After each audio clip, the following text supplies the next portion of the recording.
Kita ke berita lain, saudara. Lomba Cerdas Cermat 4 Pilar MPR RI yang digelar di Pontianak menjadi sorotan setelah Dewan Juri memberikan penilaian berbeda terhadap jawaban yang sama dari peserta. Soal selanjutnya, Izin, baik, silakan. tadi kami menjawabnya sama seperti Regu B. Sama. Silakan Dewan Juri untuk tanggapannya. Tadi disebutkan regu C ya, itu pertimbangan dari DPD-nya tidak ada, DPR tadi. Ada.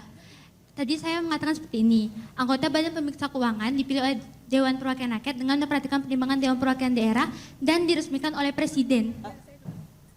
Jadi Dewan Juri tadi berpendapat nggak ada. Salah satu peserta, Dewan. siswa dari grup C SMAN 1 Pontianak, menyampaikan protes kepada Dewan Juri setelah ia mendapat nilai -5 untuk jawaban terkait proses pemilihan anggota BPK.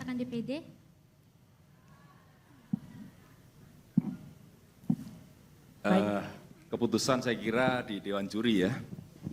Betul, baik. Siswa Adik-adik merasa mohon telah diterima menjawab seperti keputusan jawaban Dewan grup B Juri. dari SMAN 1 Sambas yang membenarkan jawaban tersebut dan memberikan nilai 10. Siswa sempat meminta pendapat lain dari penonton, namun pernyataannya dipatahkan juri. Bisa dilihat tayangan ulangnya setelah acara selesai.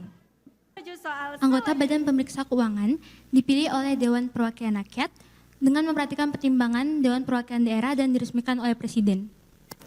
Bagaimana Dewan Juri? Nilai -5. Tadi berpendapat nggak ada itu Dewan Perwakilan Daerah. Baik adik-adik, maaf. mohon diterima. Mungkin boleh bisa melihat pandangan dari yang lain juga, mungkin dari penonton, apakah ada yang mendengar saya mengatakan DPD?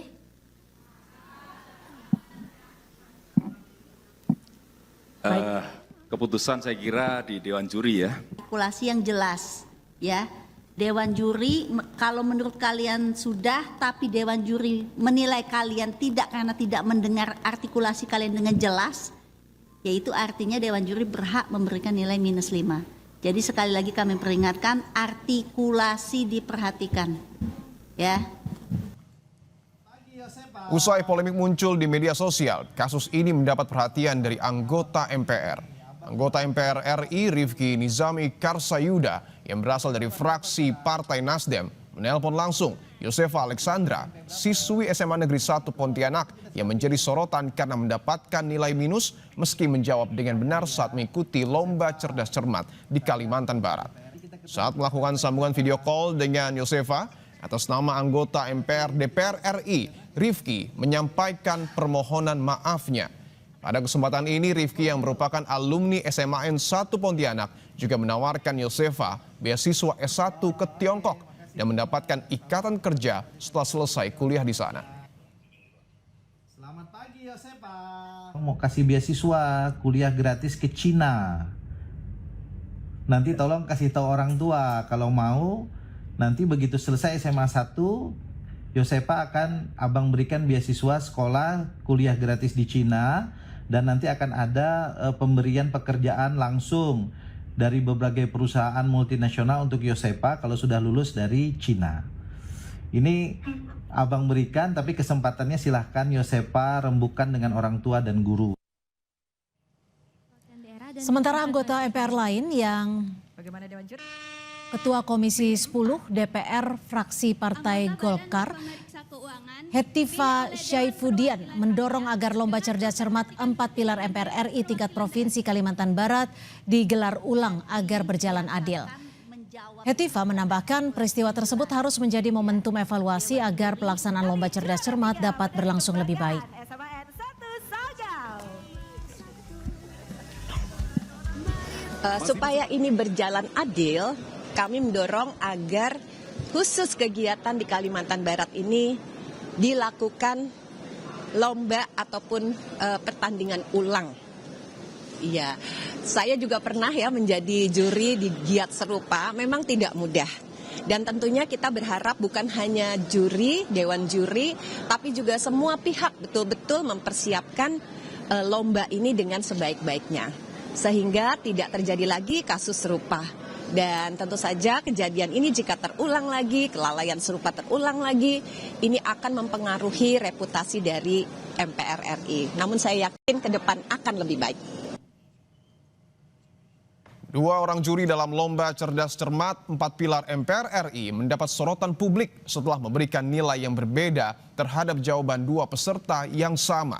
Dua juri cerdas cermat 4 pilar MPR RI atas nama Indri Wahyuni yang saat ini menjabat sebagai Kepala Bagian Sekretariat Badan Sosialisasi MPR RI. Indri merupakan pejabat karir di MPR RI sejak awal tahun 2000-an. Dan juri kedua adalah Dias Tasita Widya Budi yang merupakan Kepala Biro Pengkajian Konstitusi Setjen MPR RI. Izin, Oh baik, silakan. tadi kami menjawab Terkait kontroversi cerdas cermat 4 pilar MPR RI, di mana juri memberikan nilai yang berbeda terhadap jawaban dua peserta yang sama. Kita bahas bersama Ketua Dewan Pakar FSGI Retno Listiarti dan juga anggota MPR RI Lalu Hadrian Irvani. Selamat sore Pak Lalu dan juga Bu Retno. Saya akan ke Pak Lalu langsung nih. Pak Lalu, sebagai anggota MPR, bagaimana Anda melihat apa yang terjadi saat ini terkait dengan lomba cerdas cermat di Kalimantan Barat?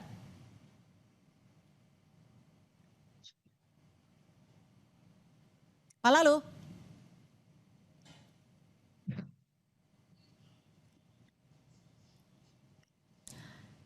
Ya, Pak Lalu, sebagai anggota MPR RI, bagaimana Anda menanggapi soal lomba cerdas cermat ini, baik itu mekanismenya dan juga penilaian jurinya? Ya, pertama tentu karena lomba cerdas cermat ini sudah viral ya. Ya, kami sebenarnya di MPR maupun di DPR sangat menyayangkan sekali. Tujuan diadakannya acara ini adalah tentu untuk menanamkan nilai-nilai kebangsaan. Kemudian mensosialisasikan 4 pilar yang merupakan pondasi kita dalam berbangsa dan bernegara. Kemudian apa yang kita lihat bersama bahwa dalam video tersebut juri tidak mendengarkan protes ataupun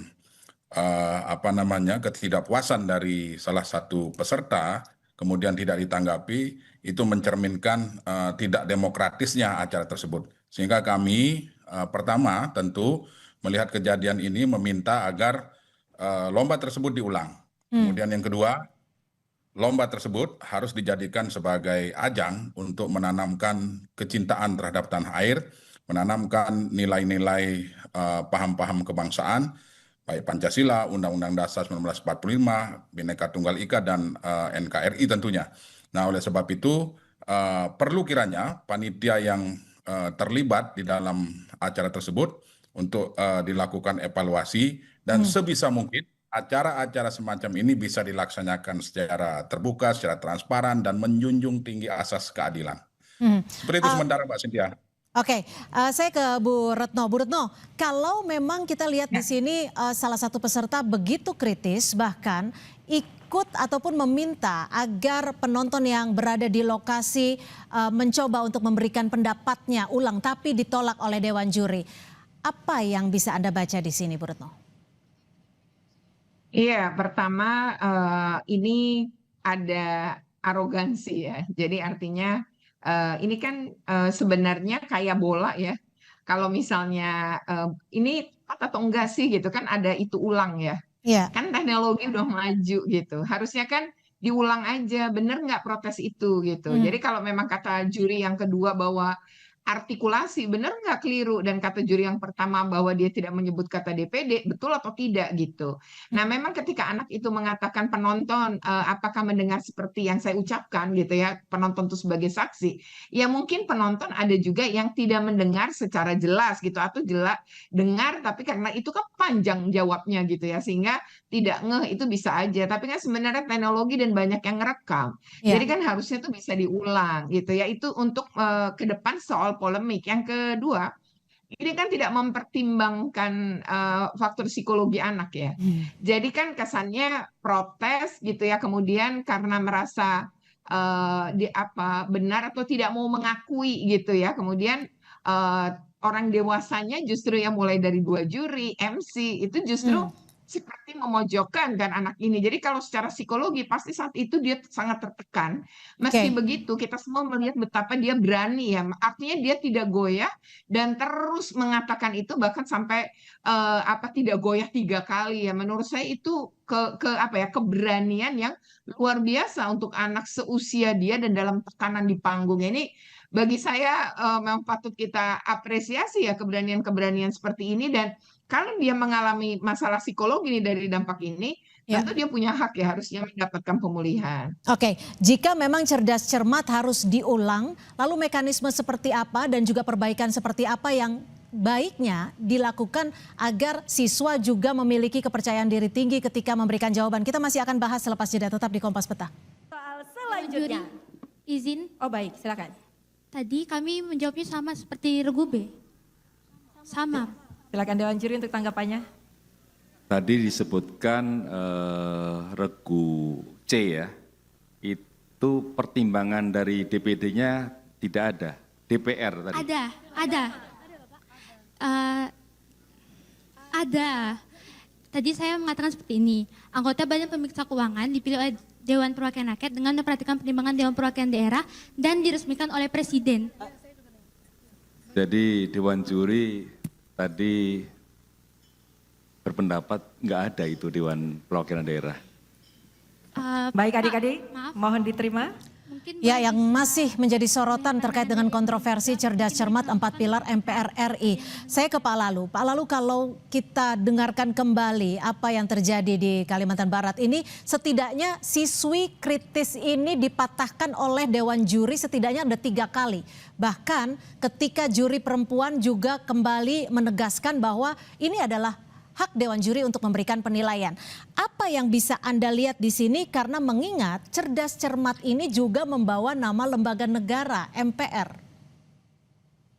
Ya, Mbak Cynthia, jadi saya sepakat yang disampaikan oleh Bu Retno bahwa di situ kita lihat arogansi dari juri tersebut.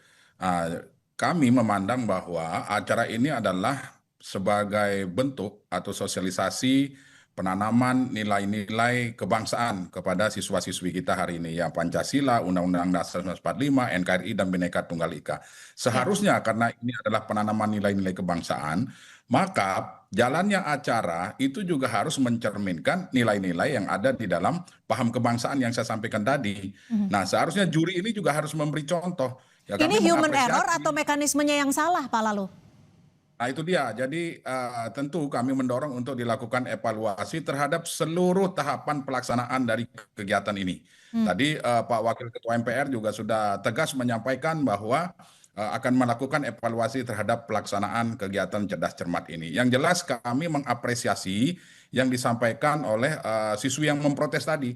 Itu bentuk keberanian, itu bentuk demokratisasi. Justru dari siswi inilah juri tersebut harus belajar bahwa demokrasi itu harus dijunjung.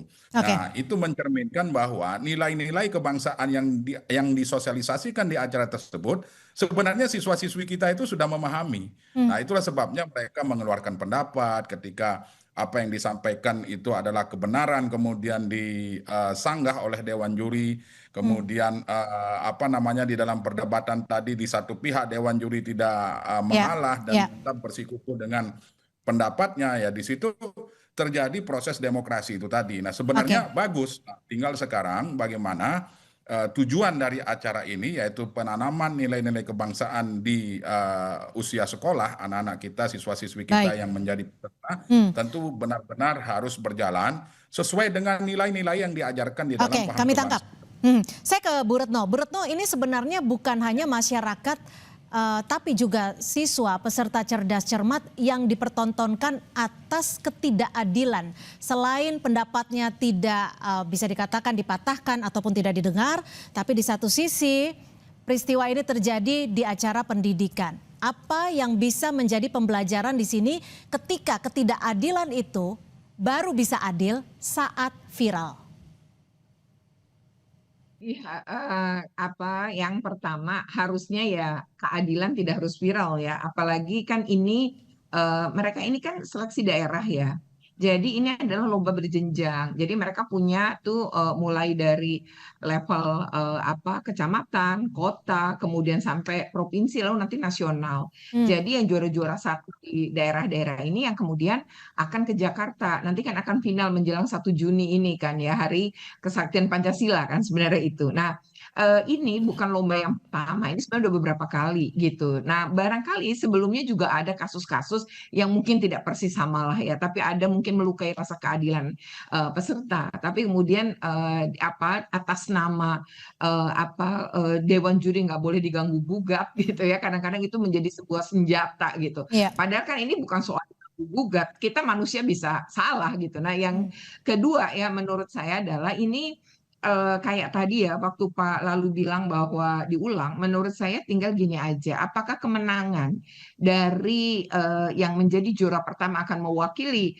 Provinsi Kalimantan Barat ini, apakah dia itu menang gara-gara tadi kekeliruan dari Dewan Juri. Kalau memang benar itu, kalaupun diulang, sebaiknya tidak semua regu, tetapi hanya 2 antara yang C ini, yang anaknya memprotes ya SMA Negeri 1 Pontianak kan, yang dinyatakan menang atau diuntungkan menang karena kesalahan Dewan Juri. Jadi menurut saya tapi sebelum kita ke sana, Bu Retno, saran Anda sebaiknya mekanisme terkait keberatan dari sistem cerdas cermat ini baiknya seperti apa, Bu Retno? Ya itu harusnya ada dalam tata tertib ya. Jadi sebenarnya di setiap lomba itu selalu ada gitu. Jadi cerdas cermat ini juga termasuk harusnya ketika keberatan apa yang harus dilakukan. Jadi bukan kemudian tidak mau mendengarkan saran dari orang yang dirugikan gitu. Nggak ada salahnya kan melihat gitu. Jadi mekanisme ini sebenarnya harusnya ada, tapi mungkin tidak diatur secara rinci ya, sehingga selalu pakai atas nama Dewan Juri nggak boleh diganggu gugat. Ini kan lomba terbuka, maksudnya terbuka gini. Setiap jawaban bisa kita dengar, benar salahnya bisa kita dengar. Jadi nggak ada istilah diganggu gugat. Yang ada adalah juri mau menyimak kembali yang barangkali dia salah. Nah, ini berarti ke depan ini penting juga menguatkan mekanisme dari protes. Yang kedua, jika ada peserta yang dirugikan. Yang kedua, ya harusnya ini ada evaluasi juga dalam pemilihan Dewan Juri, apalagi pada level provinsi kan ini gitu. Itu sih ya. Baik. Terima kasih Ketua Dewan Pakar FSGI Retno Listiarti dan juga anggota MPR RI Pak Lalu Hadrian Irvani. Terima kasih berbagi perspektif di Kompas Petang. Selamat sore Bapak Ibu.